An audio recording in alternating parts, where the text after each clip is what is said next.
Yeah. So this is the risk disclaimer, the usual thing I need to show before I speak. Otherwise, I get okay.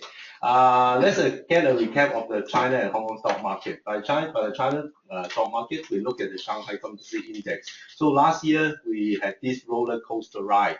The index rose to a year high of 5,178, and then came down.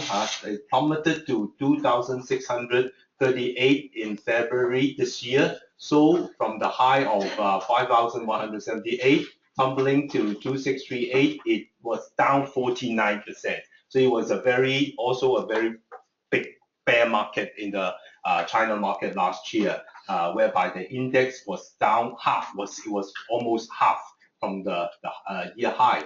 And since then, since hitting a bottom at 2,638 in February, the index has rebounded 8.8% from the February low. So the rebound, although you may feel that the market has rebounded quite a lot, but actually in terms of percentage, it's less than 10% rebound from the bottom.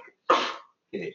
How about the Hang Seng Index? The Hang Seng Index reached a year high of 28,589, 28589 in May last year, and then came all the way down to 18,279.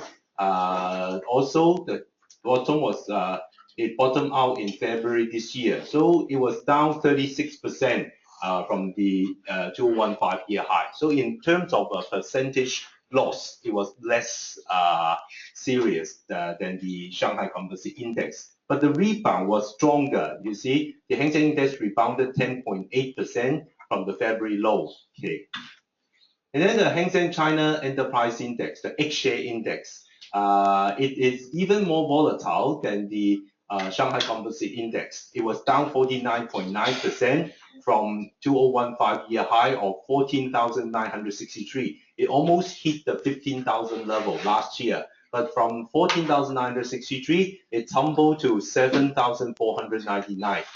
Again, almost half the year high. And then it has rebounded 14.3% from the February low. So you have a general idea that the market, both China and Hong Kong, is down 30 to 40 to almost 50%. And then since then, we have rebounded from between 9% to 14% from the bottom. Absolutely speaking, I think the index level itself now is still quite low, despite the around 10% rebound. Okay, then we have a look at last year's how, the stock market was down, and then on the economic front, people are concerned about the slowdown in the Chinese economy. But how did it really fare? Let's take a recap of China's economy last year. So China's GDP grew by 6.9% in 2015. Actually, it's not bad compared to many other countries. But it was the slowest pace in 25 years because in 2014, China's GDP grew by 7.3%. So all the way, the growth pace has been slowing. And then for GDP, we all know that it's made up of three components: fixed asset investment, exports, as well as consumer spending. So we look at each of the three components, which are the driving force, which caused the slowdown of China's economy. The fixed asset investment grew by 10% in 2015, down from actually fixed asset investment was one of the culprits for the economic slowdown, because you look at the growth rate, it slowed down by 5.7 percentage point from 2014. The growth rate slowed down quite substantially in 2015. And what's the reason behind the slowdown in fixed asset investment? You may have heard the reports of the approval of many infrastructure projects by the Chinese government. They approve a lot of railway projects and other infrastructure projects. So how come fixed asset investment did not grow as fast as it did in 2014? It's all because property investment growth eased very substantially. The growth rate eased to 1%, which is the slowest in nearly 7 years. So first 11 months, 1.3%, but by the whole year it was only up 1%. Okay. Then export. Export also did very badly last year. Dropped 1.8% in 2015. Actually, China's official target. Every year, the Chinese government has economic targets, growth targets. So for last year, the only target that it has not met, is not achieved, was export. The growth target was set at 6%. However, it ended up dropping 1.8% in 2015. So partly blamed by external weak demand, weak external demand, and then imports fell even more. Last year, China imported less. Import fell by 13.2% in 2015. Because China, a lot of the imports are raw materials for manufacturing, processing, and then re-export. So with export falling, the demand for raw material, commodity, also fell substantially, and then it resulted in the decline, the drop in all the commodity prices, in the metal prices. Okay, and then the third component is the retail sales of consumer goods, 消费品、社会消费品零售销售. This is consumer spending. It grew by 10.7%, although it was double-digit growth, yet it was lower than the 12% growth rate in 2014. So last year, you can see in China's economy, the three components of GDP all slowed down in terms of growth rate. The growth rate slowed down. Most significant drop is in fixed asset investment as well. Export actually only dropped 1.3%. It's not that huge, but it is quite off the mark, because the expected growth rate is 6%, but it was down 1.3%. And then fixed asset investment was slowed down more. So in terms of manufacturing, value-added industrial output is known as 规模以上工业增加值, grew 6.1%. However, it was lower than the 8.3% growth in 2014. So 2.2 percentage lower than the growth rate in 2014. So every aspect of China, you can really see the slowdown in terms of growth rate. Okay. On the inflation side, consumer inflation was only up 1.4% in 2015, down from a 2% increase in 2014, and hit a 6-year low. So now for China, CPI, consumer inflation, is less a problem. In 2007 and 2008, and also between 2011 and 2012, inflation has been a concern for China. You can see that inflation rate shot up to 8%, here 6%. But over the last 3 years, because of the austerity measures taken by the government, as well as the slowdown in the economy, now CPI moderated to below 2%. Okay. Producer prices was in negative territory for more than 40 months. So last year, producer prices down 5.2% in 2015, actually widening from a 1.9% slip in 2014. Okay, so I think if you look at the whole set of economic data, it is understandable the stock market should reflect somehow the weakness of the economy. And then I think the fall in the second half was caused by the sharp rally in the first half. The first half, everybody admit that the China Composite Index rallied too rapidly, more than 50% in the first half, because of the margin financing, the illegal margin lending, 配资, the fund matching. So once there's the crackdown, and then together with the economic slowdown, there was a sharp correction. And also one thing to bear in mind, if you when trading or investing in China's stock market, is the participation rate of retail investors. You guess, just try to crack your brain. What's the participation rate of retail investors in China? In Singapore, do you have the figure? I mean, the stock market participation, retail versus institution. What's the percentage like in Singapore? You don't know. Guess. 30% retail, 70% institution. I don't know. I don't have the figure, but in the US, US is a more mature market. The retail participation rate is only 11%, so it's almost 90-10.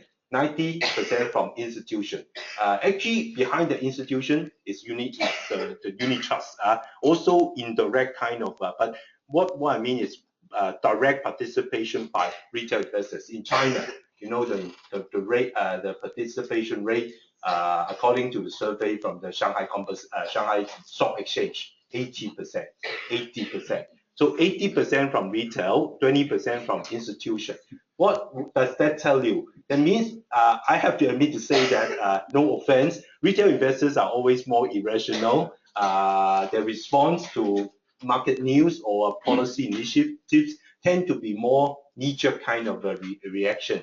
So China, that's why you can see, I mean, the roller coaster ride in the China market is so volatile, the ups and downs, the market cycle so acute. Is partly because of the high participation rate from retail investors.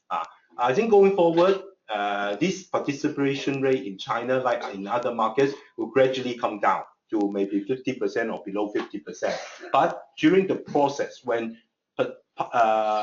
retail participation rate is still high, you will not get away from a very volatile market, as well as the valuation. A mature market tends to give a more fair or reasonable valuation to stock prices. But a less mature market, you'll end up with exuberant, kind of excessive valuation. Like in China now, the 创业板, the Chinese, and also the latest area of concern is the 新兴版. The valuation is more than 100 times, even higher than Chinese.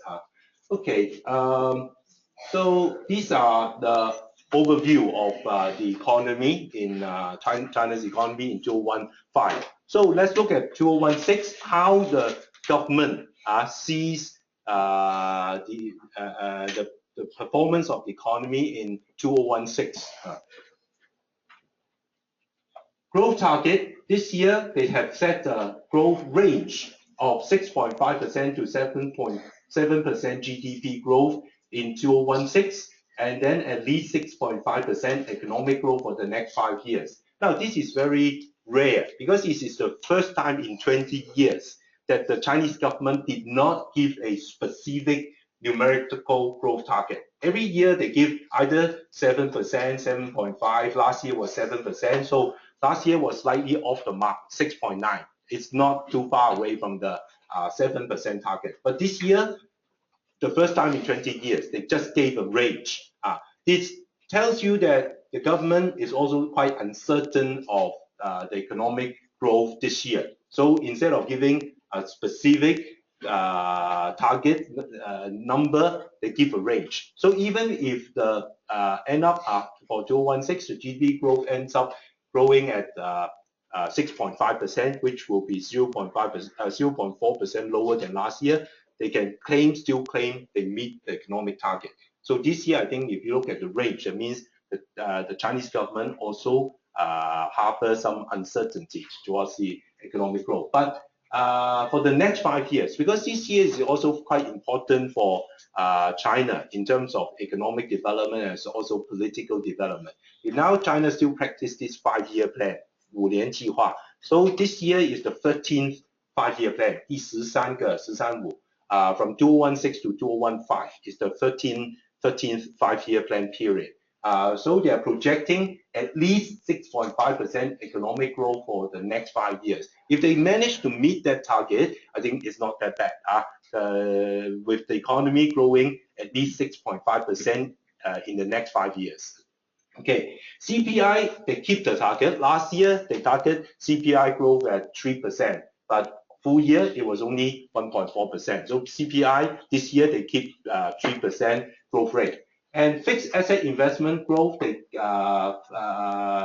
target was set 10.5%. So it was higher than the actual growth rate last year. By comparing the actual growth rate last year and also the targeted growth rate this year, you can also tell whether the Chinese government is more optimistic or less optimistic. If we look at the fixed asset investment growth, I think the government wishes to see more fixed asset investment. And then retail sales growth are also higher than. That's why I give you an overview of all the figures, all the data last year, so that you can compare with the growth target this year, and then you have a general idea whether the government is getting more optimistic or pessimistic this year. Retail sales growth of 11%, 0.8% higher than the actual growth rate last year. But for trade, this is also the first time in 6 years, I think, that they don't give a specific target. Because last year, as I mentioned, they failed miserably from the target of a 6% growth rate. So there's no point of setting a target this year and then fail again. So it shows that the Chinese government is also not sure on the trade side. Because it's very much dependent on external demand. Okay, and then broad money M2 growth was the target rate was set at 13%, which is more or less the same with this year.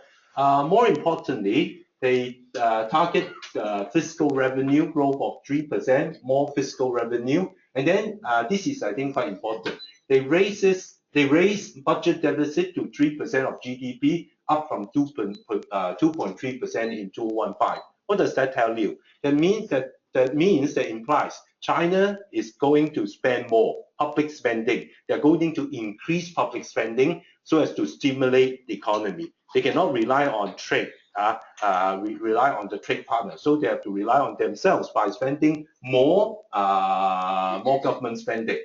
And then creation of 10 million jobs in urban areas. Actually, for the last 2-3 years, every year they target to create every year 10 million jobs at least, so as to keep the economy growing, as well as to keep unemployment low. So unemployment in cities will be kept below 4.5%. Actually, last year, this is one area that China did well, because last year they had created more than 13 million jobs in 2015, more than the 10 million job target. Okay, so that's a general the economic growth targets. I think it implies that the government is quite rather optimistic this year, or setting higher growth targets than the actual growth figures last year.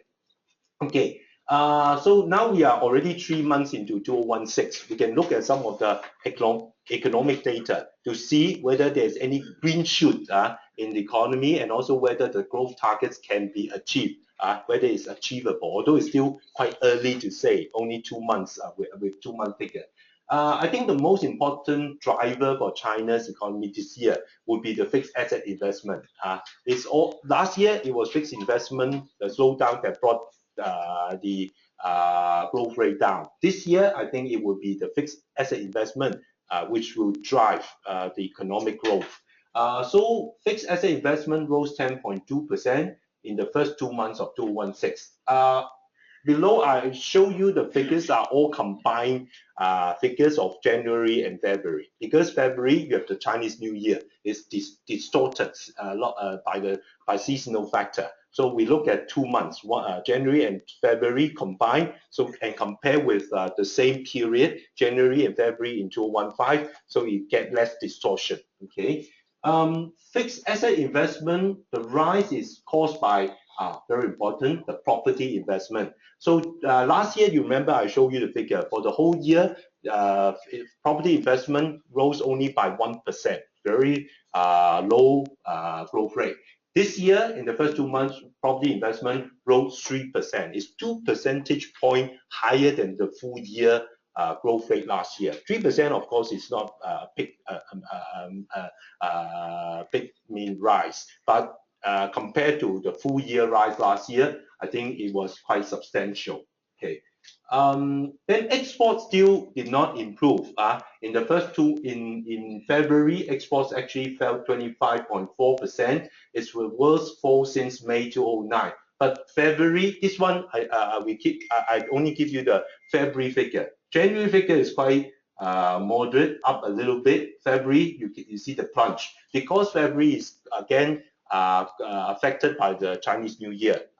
Factories are closed for the holiday, so less production, less output, less exports. Okay, and less export also mean less import. So imports declined 13.8% in February, but the decline was less than the export. It was only 13.8%. Okay. Retail sales, the first 2 months, retail sales of consumer goods rose 10.2%, the weakest since May 2015, but still remain above 10%. So you can see that in China, exports is quite unpredictable. Every month there's a fluctuation. Retail sales is quite stable, 10% every year. Actually, last year, China's GDP grew by about 6.9%. And then the income, I didn't give you the figure. The income per capita in urban area and also in the rural area grew by more than 6.9%. There's one encouraging point. This is the people's income. The growth rate is higher than the general GDP growth rate. That means people earn more. So earn more, they can spend more. That's why last year and also in the first 2 months of this year, the retail sales of consumer goods came in, the growth rate came in above 10% because people are actually they are earning more. Plus the 1% or so CPI, then you end up, and also some supportive policies. Like last year, they have introduced this tax benefits for people who buy cars with engine capacity below 1.6 liter. So that helps. Some of the policy helps. Okay.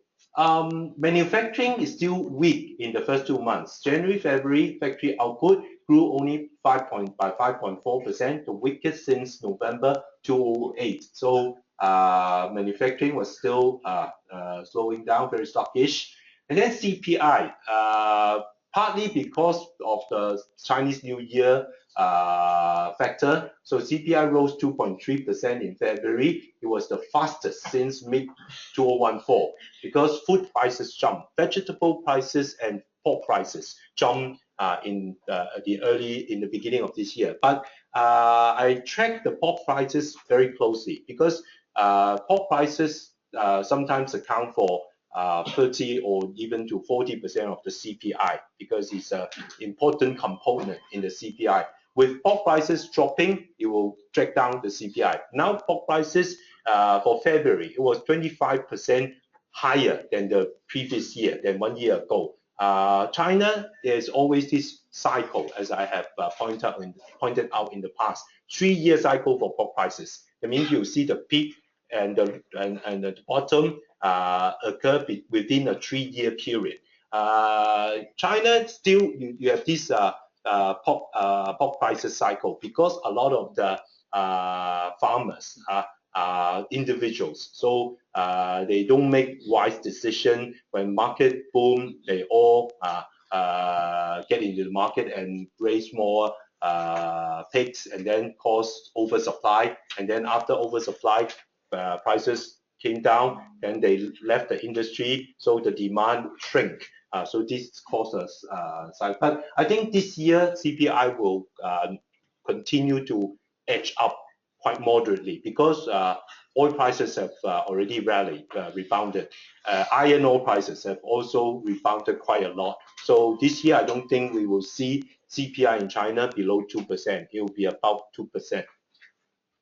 And then PPI drop, also narrowing, dropped 4.9% in February, slowing from a 5.3% fall in January. So in terms of price level, you can see that the drop is narrowing, and then CPI is actually starting to edge up. Okay.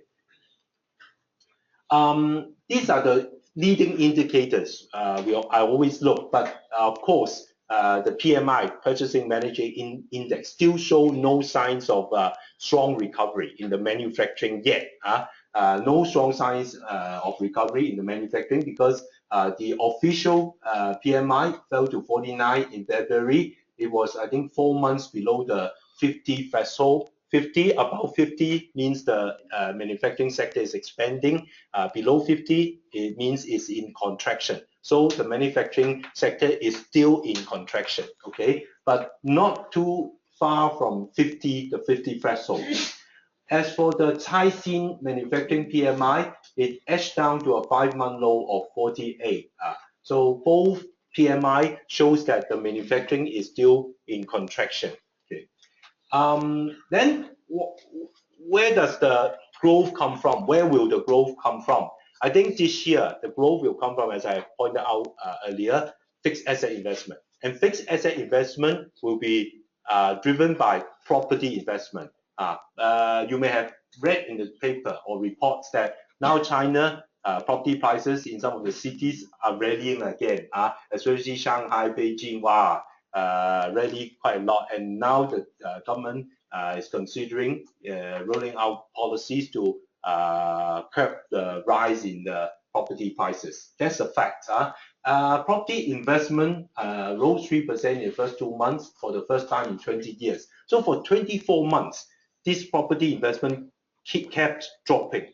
And only in the first 2 months this year, it reversed the downtrend. So it's quite significant. I think it's a turning point in China's property market. And then property sales in terms of area jumped 28.2% in the first 2 months, and in terms of value, wow, it surged 43.6%. So the picture tells you that now Chinese people are buying property again. Actually, if you, always there in China, there's this excessive kind of 不正常像 like last year when the stock market boomed, it resulted in the illegal lending from private sectors, 场外配资, they lend money to people to punt, to speculate in the stock market, and that caused a rally in the stock market. And then this year, now I read already some illegal lending to people who buy property springs up in China. For some, it's called, they roll out products like 首付贷. 首付贷, 首付 is the down payment, 贷 is 贷款. They lend money to people who don't even have the enough down payment to buy a property. Of course, you shake your head. This is not healthy. Yes, I admit that this is not healthy, but it tells you there's the demand first. When there's a supply of, some new thing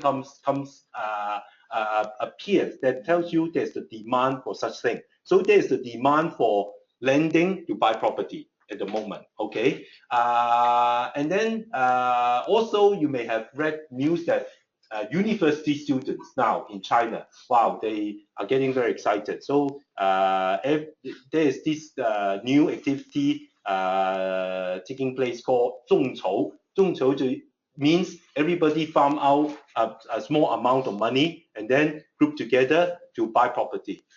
1,000, it's reported in China. I don't know, I don't remember which city, maybe Shanghai. The 众筹 is every university, they farm out 1,000 yuan and then group together to buy a property. And then when the property price go up, they sell, and then everybody get the profits. But of course, the Chinese government has come out to say this is illegal. It's like illegal gathering of money or assets.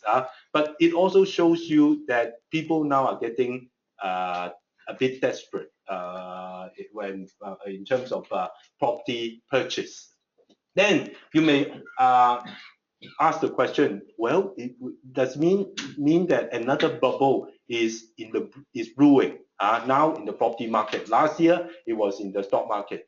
I would tend to think, yes, if the Chinese government do not clamp down on the illegal activities that may accelerate the rally in the property prices, yes, it will, like last year, like the stock market, the bubble will get bigger and bigger, and then one day it will burst and cause another crash.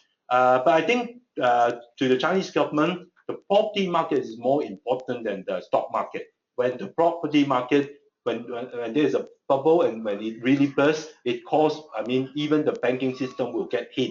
So I think the Chinese government will treat it very cautiously, will handle it very cautiously.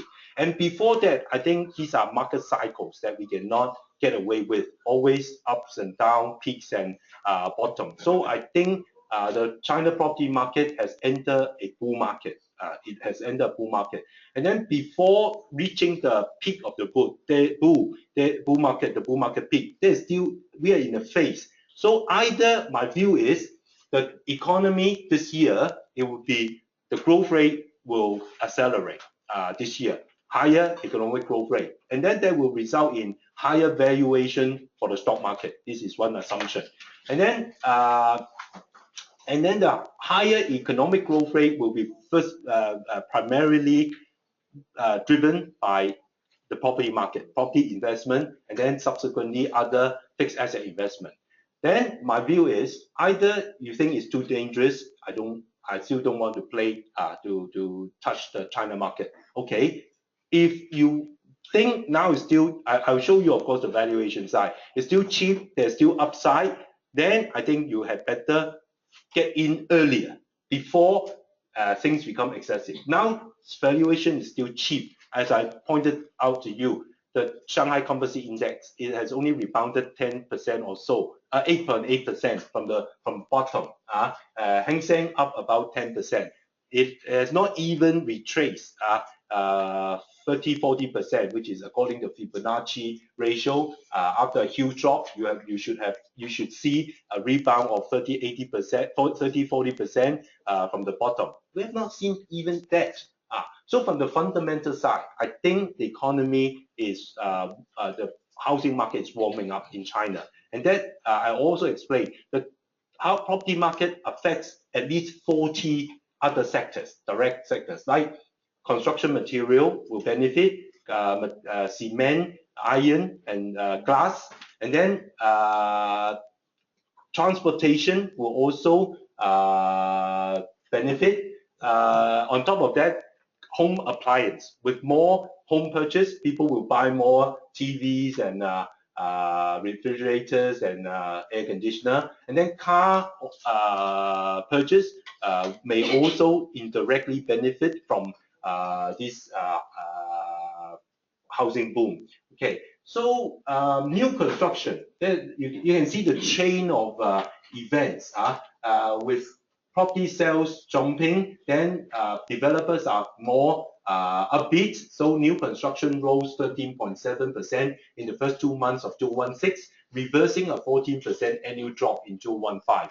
And then you can see the effect, the rippling effect from more property sales, from small sales. You would translate to more new construction, and developers will start buying land. And last year, the decline of the land areas purchased by property developers dropped by 31.7% last year, because you also have heard a lot about the inventory problem, the housing inventory, the stock. So with such a high inventory, there's no incentive for property developers to buy more land. But this year, in the first 2 months, the decline narrowed to 19.4%. So some property developers have started buying more land, so caused the decline to lessen. Okay, yeah. For banks. For what? Banks. Banks. Benefit from the. Yes, certainly. I will show you the figure. Because if more demand for mortgage financing, then banks will definitely benefit from housing boom.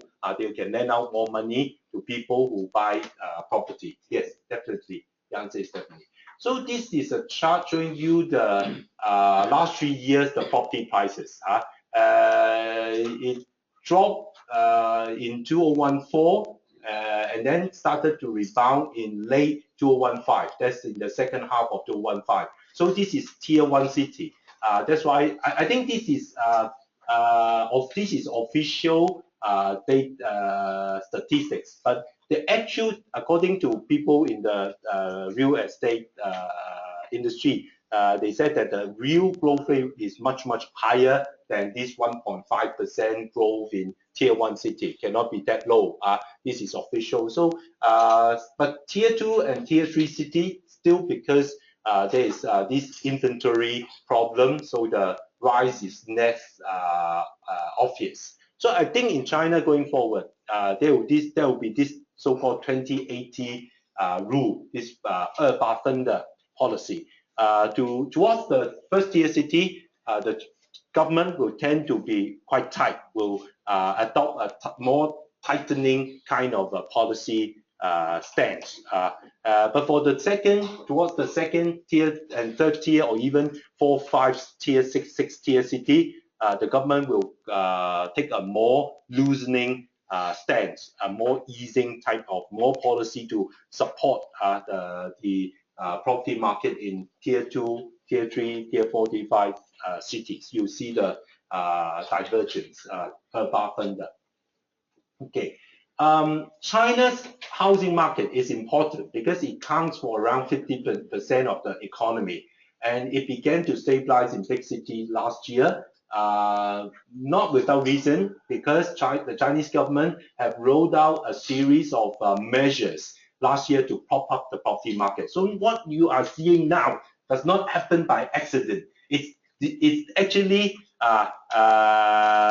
deliberate. It's deliberate action by the Chinese government taken last year to prop up the property market. Because the PBOC has cut interest rate 6 times since November 2014, so 6 times interest rate cuts. And then they have also cut 5 times the RRR, the reserve requirement ratio. Reserve requirement ratio is the deposit banks have to keep with the central bank that they cannot lend out. So by cutting it from about 20%, now they cut it to 70%. The latest cut came in on the 1st of March.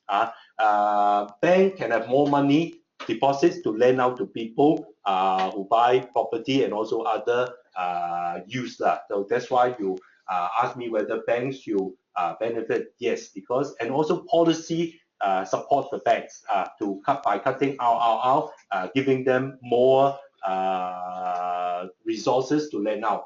And then during the overheating period, the Chinese government has introduced a lot of home purchase restrictions on different cities, on about 40 or so cities in China, where the prices are too overheating, such as they don't now allow foreign buyer to buy homes, and then they set restriction on the second home. But now all restrictions on those cities are scrapped, are removed, except for 4 cities: Guangzhou, Shanghai, Beijing, and Shenzhen. These 4 cities, the restrictions are still there because the prices are quite still very high and keep rising. And then more importantly, last year and early this year, the Chinese government lowers the down payment requirement. During the austerity period, they raised the down payment requirement for second home for Chinese population from 30% to 40%, 30% to 40%. And the interest rate, they also have a penalty. For people buying second home, they have to pay a premium in terms of interest rate. If the lending rate, say for instance, is 5%, they have to pay maybe 0.5% or even 1 percentage point higher, so to discourage property purchase. But now the interest rate, they have lowered it, same interest rate, flat for second home. And then the down payment, they have reduced it from 40% to 30% for second home.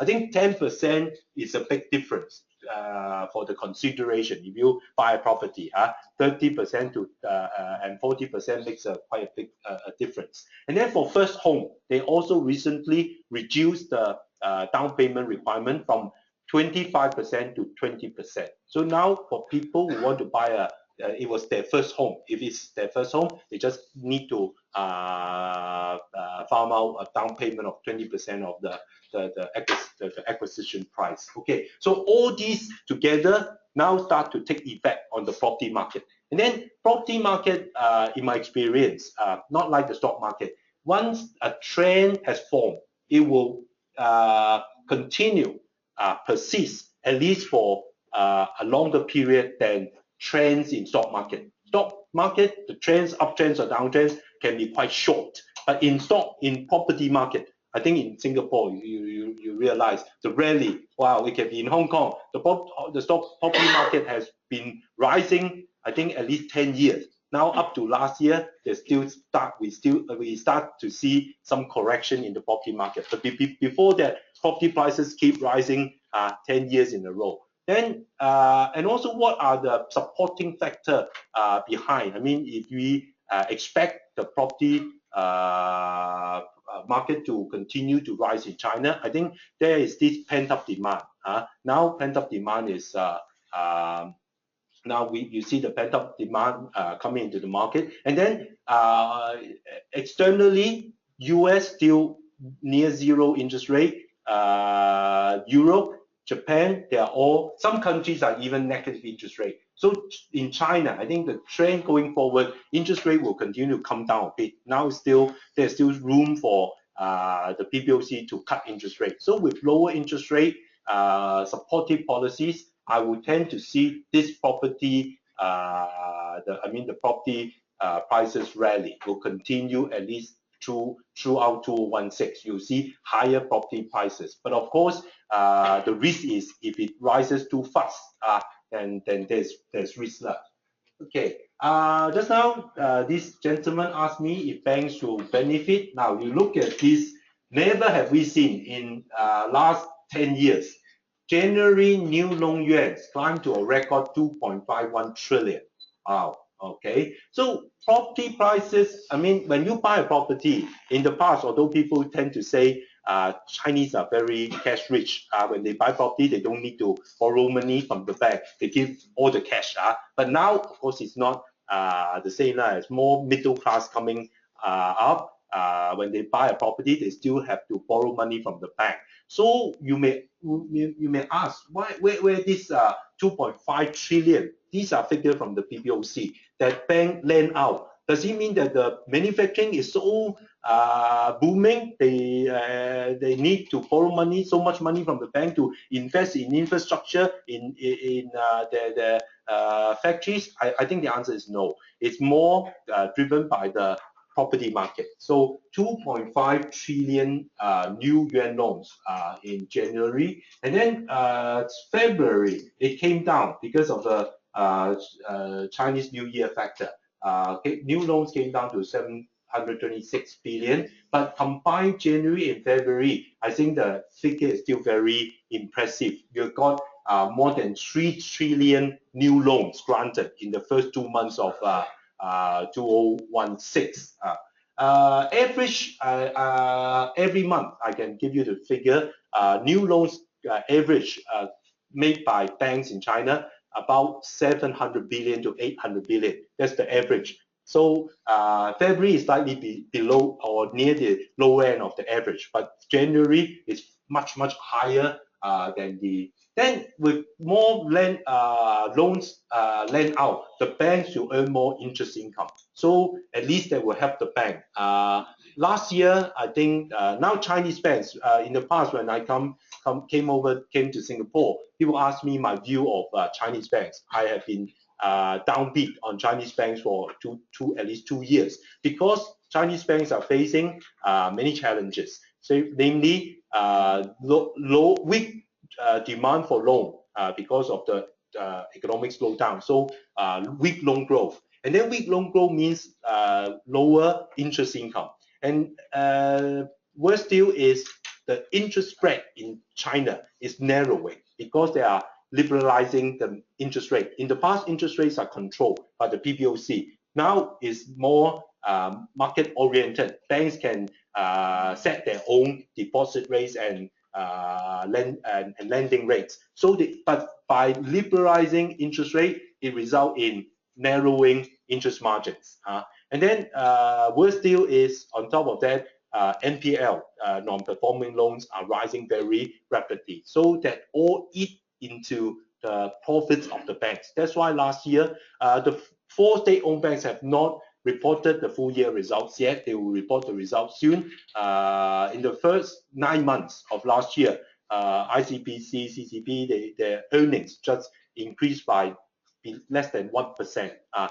Compared to the double-digit growth in the past. I think Chinese banks have entered a low growth phase, because after more than 5 years rapid growth phase, now they have entered a low growth phase, and then also facing a lot of the challenges. But at least if the property market warms up, we'll see more demand for loans, and that will help the interest income at least to rise again. Okay. So in conclusion, real estate investment, which directly affects about 40 other business sectors in China, is considered to be a crucial growth driver. So this year, if you ask me, the growth will primarily come from the property market in China. So that's also one thing you can monitor yourself, because every month you get housing data from China. The sales in terms of sales volume, and also the sales, the area of property sold.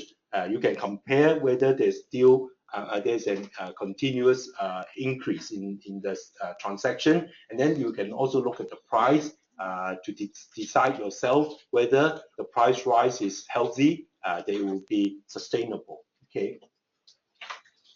So the valuation, I mentioned just now, for the A shares, I think the valuation is becoming more reasonable. I wouldn't say it's cheap yet, because we take a 10-year average and get this chart, this PE band. So for the Shanghai Composite Index, the fair value would be around 20 times trading PE, 20 times. And then in last year's bull run, you can see that the valuation of the Shanghai Composite Index rally from cheap, the pale blue line represent cheap level, that the valuation is cheap. And then this is fair value. So it rallied from cheap to above fair value to close to pricey. The green line valuation is getting pricey. Red line is very quite excessive. Is a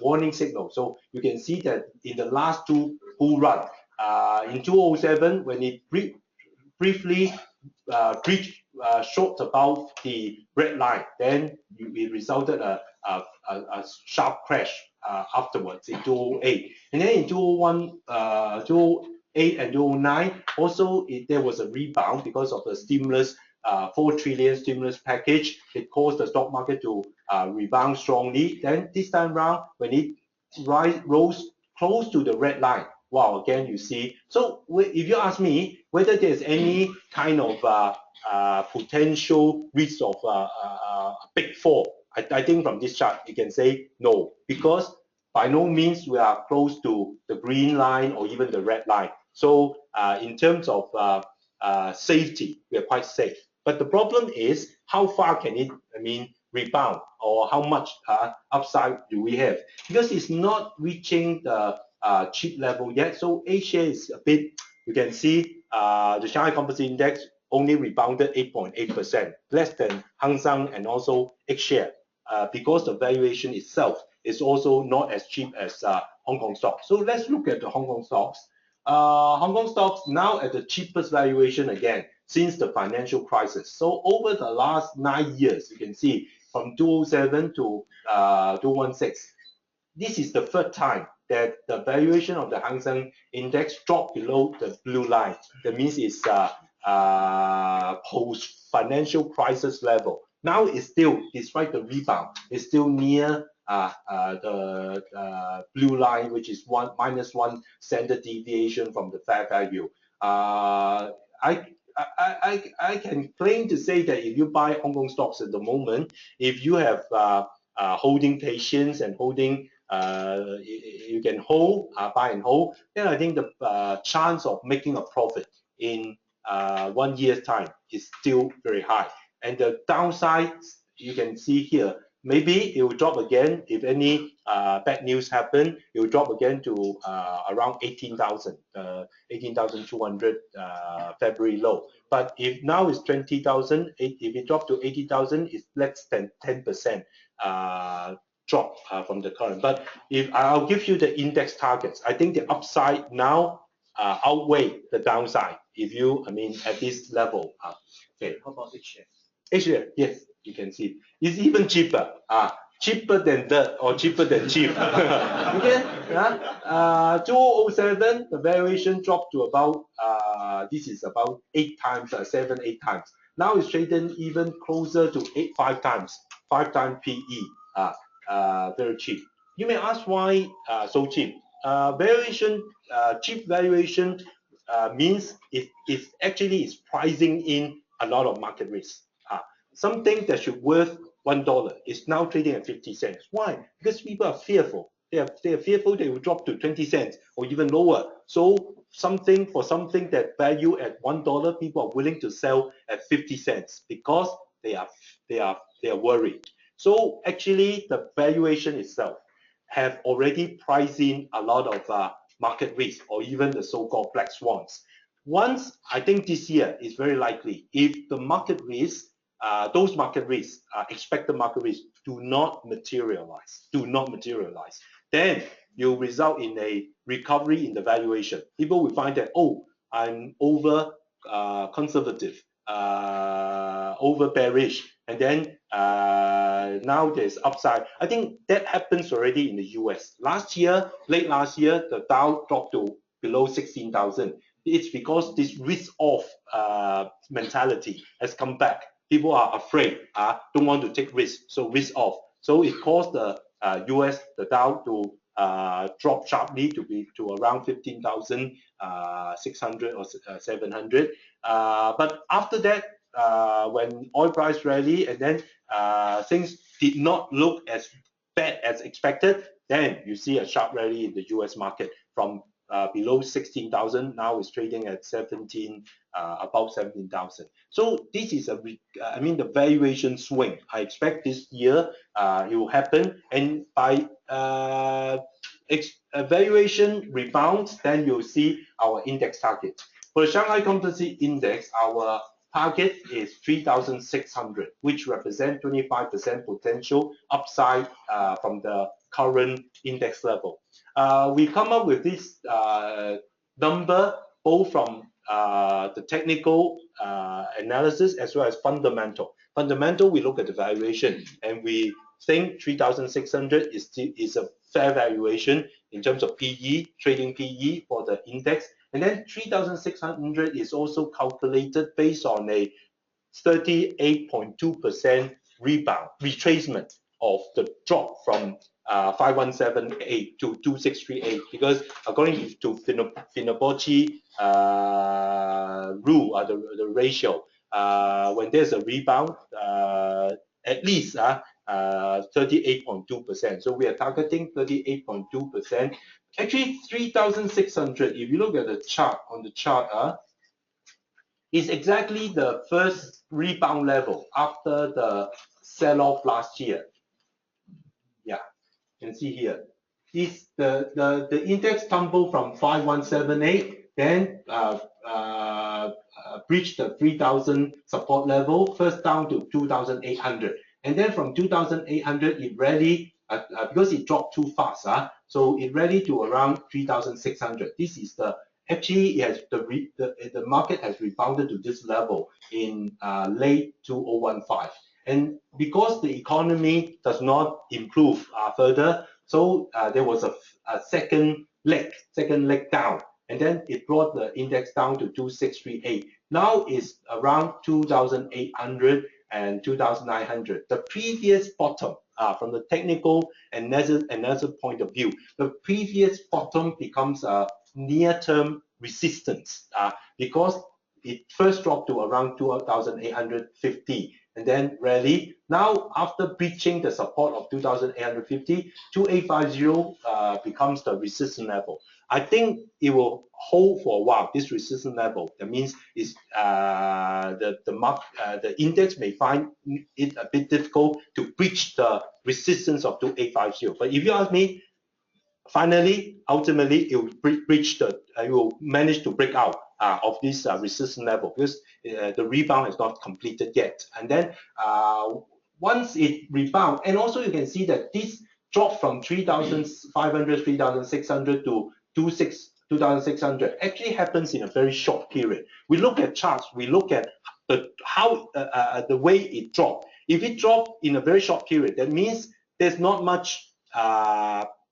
many people who, I mean the trade 没有很多的卸货，你知道绑住的，它跌得快，代表很少人在那里做呢这个交易，所以回升的时候呢，它也会比较快，因为它停留的时间比较短。That's what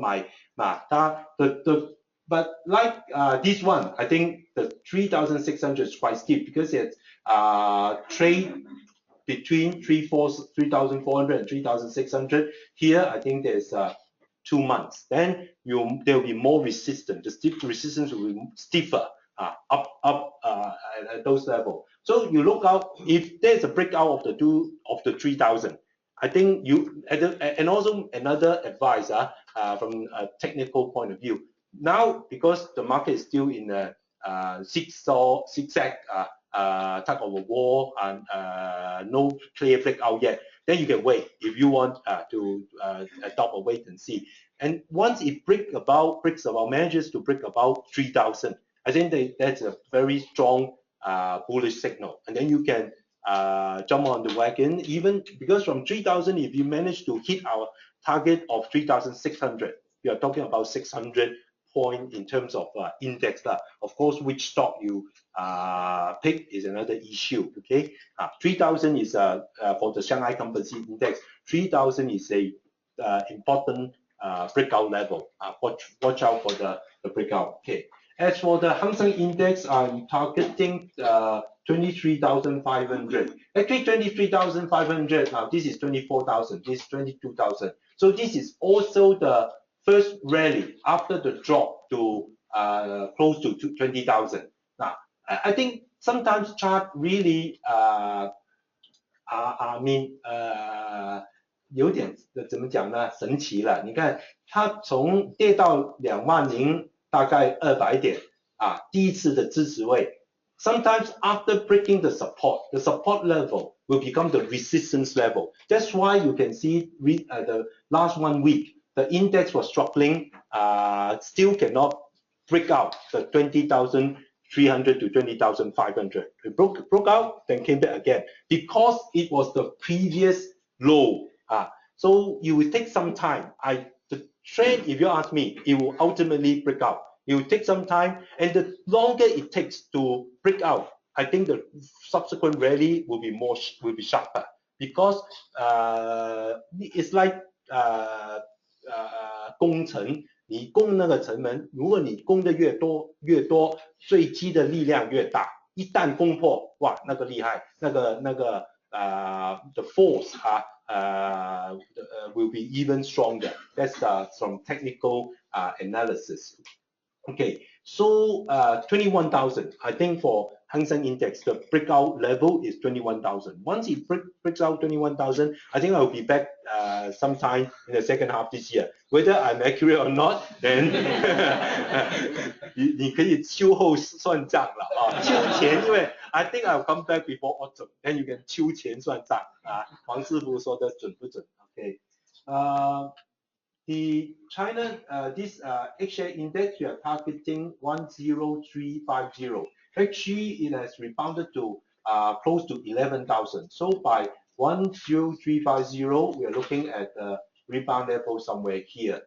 And then here you see is the previous low was around 9,100. So it may have some difficulty in the short term of breaking out the 9,000 threshold resistance, but I'm also quite sure quite confident that after consolidation, you'll manage to break out, and then you'll see the uptick, the uptrend. Okay. Now, that's all about the economy as well as the index. So today I only give one stock pick. Doesn't mean that this is the only stock you should buy, but it's one stock pick I wish to share. And then if you have time, I think we have more time this time round. I will welcome any question you can ask me. I leave more time for you to ask me about any sector or any stocks you are looking at. If I'm familiar with those stocks, I will try my best to answer your question. Okay. The stock this time round we are looking at is Pingan 2318. So just now I mentioned I don't like banking stocks, right? Pingan, of course, is not just a banking stocks. It's like when you buy nowadays, when you buy shampoo, people like to buy those 2-in-1 shampoo with conditioner. Ladies, when you buy the skincare, you may like to buy the 3-in-1 or 4-in-1. Those with moisturizer, SPF protection, and whitening. One bottle, 4 function. So Pingan is like one stock, 4 functions, 4 business that comprise the banking business, insurance business, broking business, and asset business, management business in China. So also you look at the financial data. I think it's a very healthy company, very Pingan, although the share price did drop from $90 currently to around $30, and also a huge drop, despite the healthy growth in its financials. So total income increased from 272 billion RMB in 2011 to 693 billion in 2015, more than double in 5 years. And then net profit also more than double from 19.4 billion to 54.2 billion. And if you look at last year, despite the economic downturn, I told you banks only reported low single digit earnings growth, but Pingan net profit increased by 38% last year in 2015. And then total income also increased quite substantially from 2014. And basic EPS increased from 1.25 yuan to 2.98 yuan. So by 2.98 yuan, it's now trading slightly above 10 times PE. And total assets more than double from 2,285 billion to 4,765 billion. That's trillion. That's 4.7 trillion. Okay. Now, Pingan, let's look at the life insurance business. Its written premiums increased from 187 billion yuan to 299 billion yuan last year. So written premium increased healthily last year despite the downturn. Net profit increased from 15.6 billion to 18.9 billion yuan. And then it has almost doubled the figure in 2011.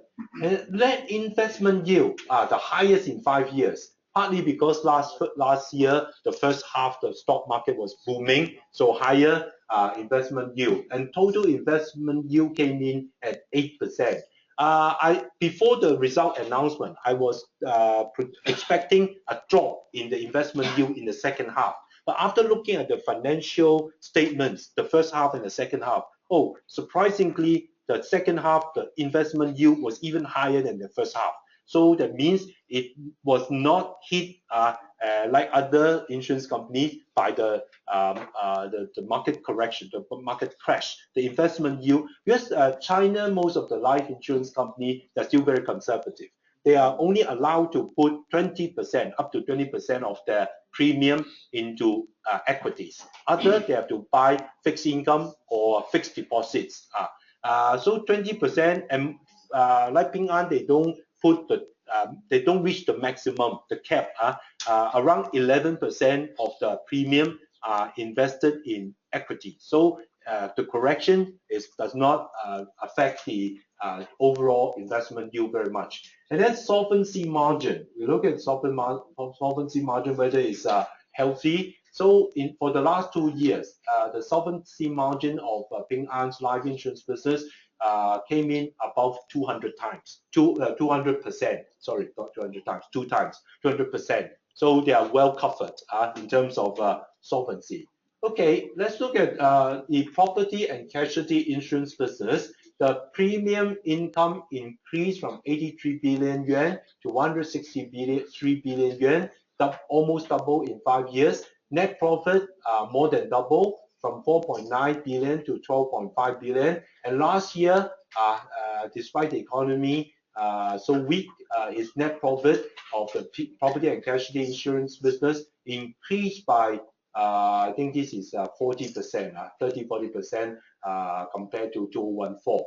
And then net investment yield and total investment yield 6.3 and 6.5% respectively, also the highest in the last 5 years. And also you can see the uptrend, the general uptrend in investment yield. Because I think with more premium, the size of the premium received, written premium growing, you have the economy of scale, and you can have a more stable investment income as your premium grows. Okay, combined ratio is the ratio of premium received and then compensate. You have to when there's a claim, you have to compensate the insured, and then also minus the operating expenses. So the combined ratio remains quite steady at 95% over the last 5 years, except for 2013 has swelled to 97.3%. So this is actually the lowest compared to other peers like PICC. We look at the combined ratio is the lowest among other competitors. And solvency margin ratio has reached 180%, which is the highest in the last 5 years. Okay. Banking. Ping An owns the Ping An Bank. So last year, net interest income increased by 13 billion yuan to 66 billion yuan, and then net profit increased 10%. So it's still recording double-digit growth in net profit to 21.8 billion from 7.9 billion in 2011. Net interest spread, actually it widens instead of narrowing. Other banks, you can look at the financial statements later. There is a downward compression of interest spread. But for Ping An Bank, they are still widening the net interest spread to 2.63% and net interest margin to 2.77% last year. It was also the highest in the last 5 years. And then cost to income ratio, wow, very lean. This is a well-managed bank, 31.31%. I think Hong Kong, if we look at Hang Seng, Bank of East Asia, they are still higher than Ping An Bank. I don't know the cost to income ratio for banks in Singapore, but I guess it may not be as low as 31.3%. So by international standard, it's very low and impressive cost to income ratio. And then capital adequacy ratio, the CAR ratio, last 2 years it remained above the mandatory CAR ratio. And then non-performing loan ratio, this is the area that is in line with the industry. The industry is growing now. Average is 1.6 times, 1.6% NPL ratio. So last year, Ping An Bank's NPL ratio increased to 1.45%. A bit faster, the only weakest link for Ping An Bank. And then asset management business, the trust business total income increased from 2.4 billion to 8.7 billion in 2015. Net profit increased from 1 billion to 2.9 billion.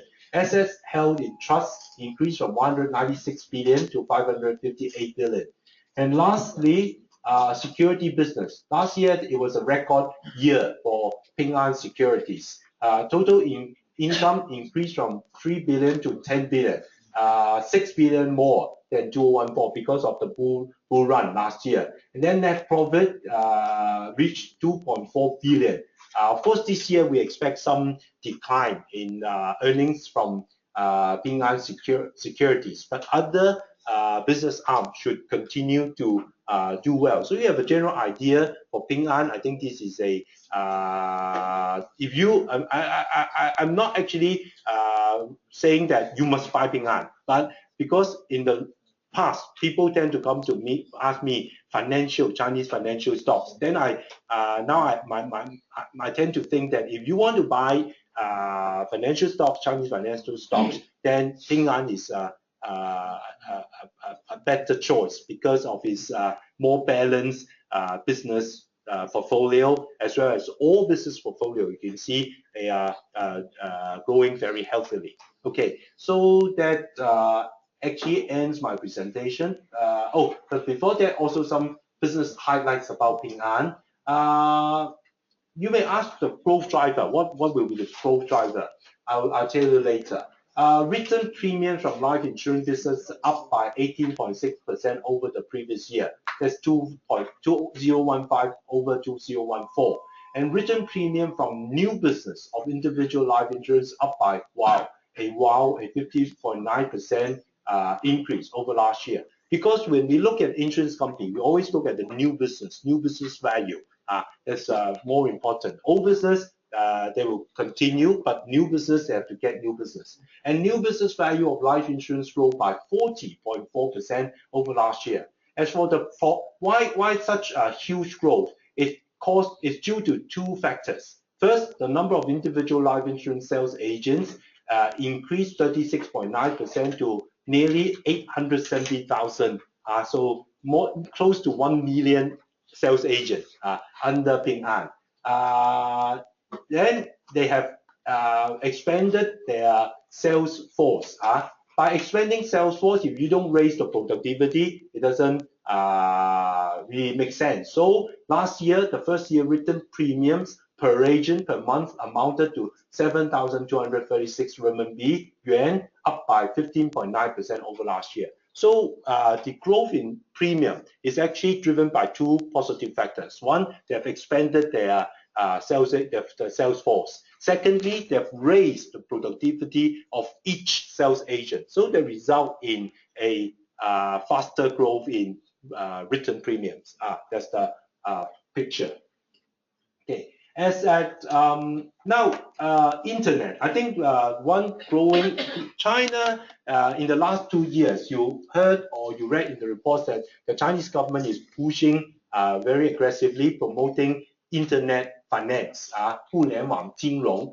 But actually, Pingan has started developing its internet finance business 5 years ago, much even earlier than when the Chinese government started promoting internet finance. So as at end of December last year, Pingan's internet user base was about 242 million.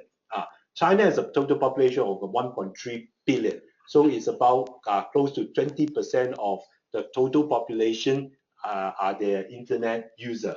And then with the number of mobile terminal app users reaching 107 million, increased by 4.4 times over the beginning of the year.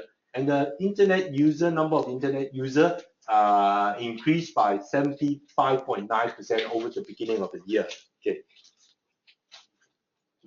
It has many different platforms, internet platforms under Pingan, under the banks, under the insurance company. But one very promising or impressive platform is this Lookfax, 陆金所. 陆金所 is actually a P2P platform in China, the first P2P platform in China. What was meant by P2P? Because in China, there's always this demand for loans, and banks cannot provide all the loans. So that caused these P2P platforms to spring up. P2P platform is an intermediary between borrower and lender. They don't provide the financing themselves. It's not a bank.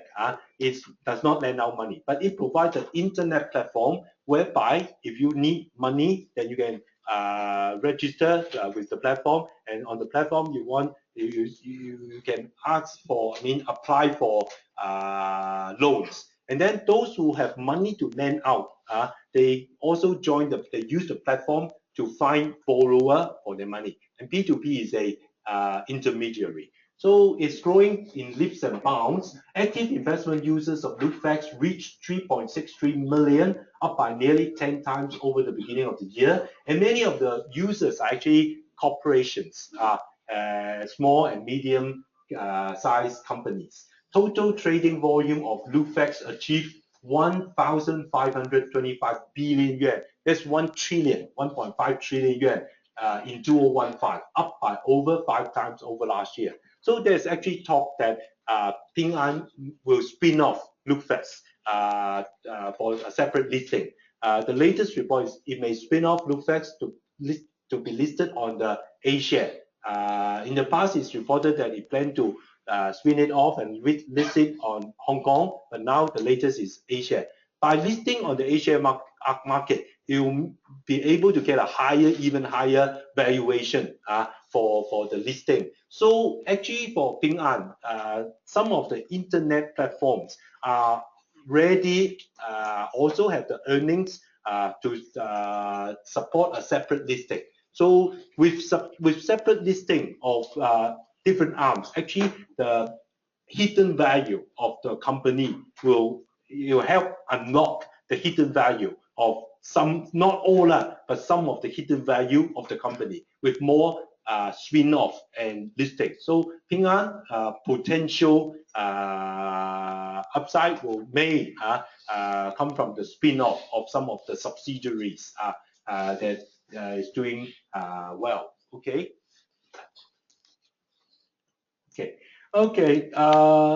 Just now I mentioned China and Hong Kong. I understand that China and Hong Kong to do direct trading may not be easy for you in Singapore. So you may consider one of the services provided by PhillipCapital here. There's known as the managed account services. We have different focus, different portfolios.